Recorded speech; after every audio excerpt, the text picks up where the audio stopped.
আপনারা মিশরের কারি আব্দুল বাসেদের নাম শুনেছেন?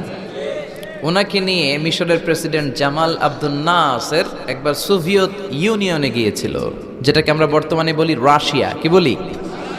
রাশিয়া। তৎকালীন সময় এটা ছিল সোভিয়েত ইউনিয়ন, এখন এটা হয়েছে রাশিয়া। তো রাশিয়াতে যাওয়ার পরে মিশরের প্রেসিডেন্ট জামাল আব্দুল নাসের ওনার সব প্রেসিডেন্টদেরকে রাশিয়ার প্রেসিডেন্টের কাছে পরিচয় করায় দিচ্ছে যে এটা আমার হোম মিনিস্টার, এটা আমার ফিনান্স মিনিস্টার, এটা আমার এডুকেশন মিনিস্টার, এটা এই মন্ত্রী, এটা ওই মন্ত্রী, এটা ওই মন্ত্রী। তো সব মন্ত্রীরা সুটেড বুটেড, প্যান্ট পরা, শার্ট পরা, টাই পরা, ব্লেজার পরা।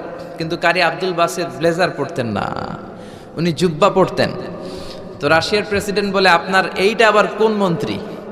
সব মন্ত্রীর পোশাক একরকম, এর পোশাক আরেক রকম, এটা কোন মন্ত্রী?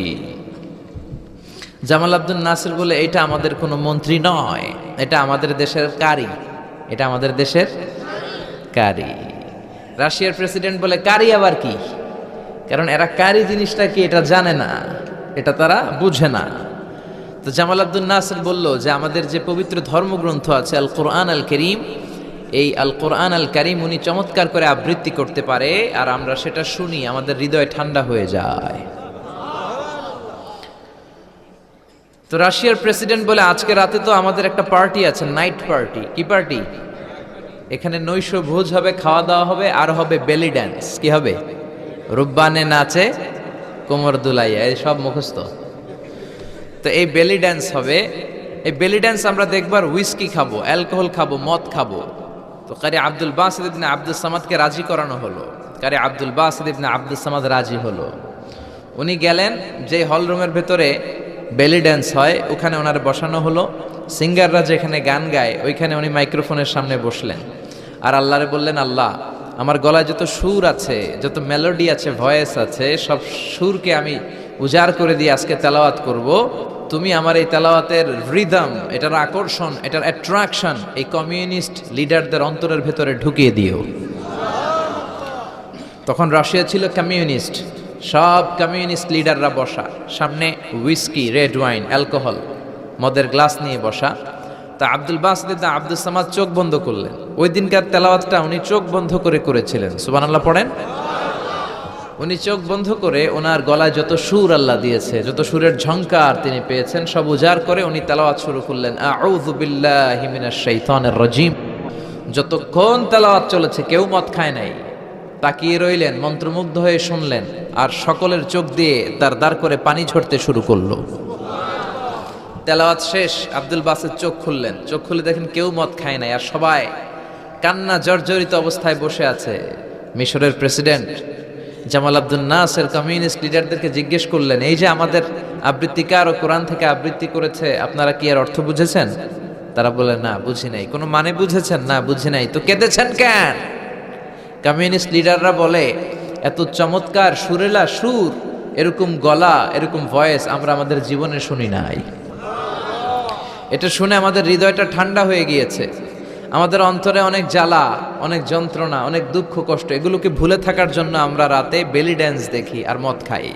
এরকম কারি যদি আমাদের দেশে থাকতো, আমরাও প্রতি রাতে বেলি ড্যান্স না দেখে কোরআন শুনতাম। তারা কাঁদতে শুরু করেছে, কোরআনের অর্থ বুঝে নাই, মানে বুঝে নাই, কিন্তু এই বিজাতিদের কমিউনিস্ট লিডারদেরও অন্তরটারে ঠান্ডা করে দিয়েছে কে? ওই কোরআন আমাদের কাছে আছে না নাই? নাকি আব্দুল বাসিদ আরেকটা কোরআন থেকে তেলাওয়াত করেছিল? জোরে বলেন। এই কোরআনের কোনো চেঞ্জ হয়েছে? ১৫০০ বছরের এই লম্বা সময়ে কোরআনের একটা আয়াত চেঞ্জ হয়েছে? একটা শব্দ, একটা অক্ষর, একটা জের জবর পরিবর্তন হয়েছে? জোরে বলেন, হয়েছে? এই কোরআনের মতো আরেকটা বই যদি আমরা পৃথিবীর সবাই মিলে বানাতে চাই, বানানো যাবে? জোরে বলেন, যাবে? আপনারা আহমদ দিদাদের নাম শুনেছেন? জাকির নায়েকের গুরু আহমদ দিদাদ একটা বই লিখেছেন, the ultimate miracle of the holy Quran. ওই বইতে তিনি উল্লেখ করেছেন, ইউনাইটেড স্টেটস অফ আমেরিকার কিছু বিজ্ঞানীরা সবচেয়ে পাওয়ারফুল যে কম্পিউটার, ক্রে 1 সুপার কম্পিউটার, এটা দিয়ে আমেরিকার মিলিটারিতে যারা চান্স পায়, মানে সেনাবাহিনীতে, তারা ম্যাথমেটিক্যাল ক্যালকুলেশনগুলো করার জন্য এই কম্পিউটার ব্যবহার করে। তো আমেরিকার বিজ্ঞানীরা, আহমদ দিদাত তার ultimate miracle of the Holi কোরআনে বলছেন যে কম্পিউটারের সব ইনফরমেশনগুলোকে কনসাইজ করে ওই ক্রে 1 সুপার কম্পিউটারের মাইক্রোচিপসের ভেতর ঢুকিয়ে কমান্ড করেছে, is it possible to create a book like Quran? ও কম্পিউটার, তুমি অ্যানালাইসিস করে বলো, এই কোরআনের মতো আরেকটা বই কি পৃথিবীর মানুষের বানানো সম্ভব? আপনারা বলছেন জি না, কিন্তু কম্পিউটার বলেছে ইয়েস, সম্ভব, it's possible, but you need to spend more than 63 octillion years. সম্ভব, কিন্তু পৃথিবীর সব মানুষদেরকে 63 অক্ট্রিলিয়ন বছর বেঁচে থাকা লাগবে আর চেষ্টা করা লাগবে। এটা শুনে বিজ্ঞানীরা তো মহা খুশি, হোক না অক্ট্রিলিয়ন আর ফক্ট্রিলিয়ন, পারাতে যাবে। কিন্তু নিউমেরিক্যাল সায়েন্স বলে যে octillion is very dangerous to reach there. Octillion হচ্ছে এমন একটা সংখ্যা যেটা পর্যন্ত পৌঁছা মানুষের পক্ষে অসম্ভব। সংখ্যাতাত্ত্বিক নিয়ম আমাদেরকে শেখায় যে সংখ্যা শুরু হয় একক দিয়ে, তারপরে দশক, তারপরে শতক, তারপরে সহস্র, তারপর উজুদ, তারপরে লক্ষ, তারপরে নিযুত, তারপর কোটি, তারপর মিলিয়ন, বিলিয়ন, ফিলিয়ন, জিলিয়ন, তারপরে হচ্ছে অক্ট্রিলিয়ন। সুবহানাল্লাহ কইতে পারলেন না?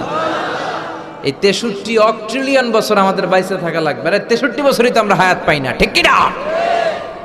63 অক্ট্রিলিয়ন বছর যদি পৃথিবীর সবগুলো মানুষ হায়াত পায় আর যদি চেষ্টা করে, তাহলে পারহ্যাপস, মেবি, সম্ভবত কোরআনের মতো আরেকটা বই বানালেও বানানো যেতে পারে। সর্বশেষ কম্পিউটারের স্ক্রিনে অ্যানালাইসিস শেষে, বিশ্লেষণ শেষে যে কথাটা এসেছে সেটা হচ্ছে, it's quite impossible to create a book like Quran. পৃথিবীর মানুষগুলোর 63 অক্ট্রিলিয়ন বছর বেঁচে থাকাও সম্ভব না, কোরআনের মতো আরেকটা বইও বানানো সম্ভব না। চিল্লায় বলেন ঠিক কিনা? ওই কোরআন আমাদের হাতে আজও আছে না নাই? The greatest resource of power, the book of books, পৃথিবীর সবচেয়ে সেরা বই। এই বইয়ের কপিগুলো যদি কেউ আগুন দিয়েও জ্বালায় দেয়, আমাদের হাফেজ ভাইদের কলিজার ভেতরে কোরআন আছে না নাই? যদি আগুন লেগে ধ্বংস হয়ে যায়,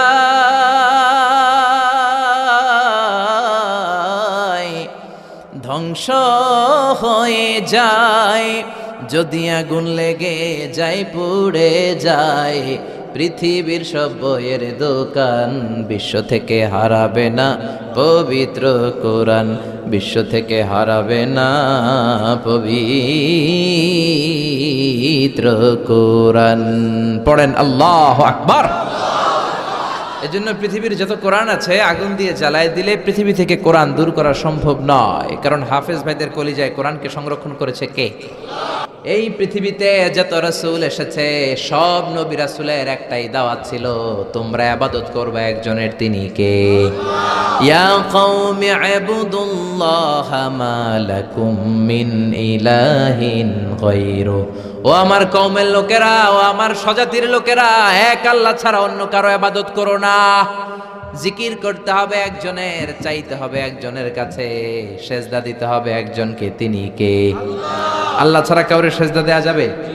আমাদের দেশে মাজারে যে সেজদা আছে না নাই? এই মাজারের নামে যে ভণ্ডামি, এটার সাথে ইসলামের কোনো রিলেশন আছে? সম্পর্ক আছে? এই ভণ্ডামির সাথে ইসলামের কোনো সম্পর্ক?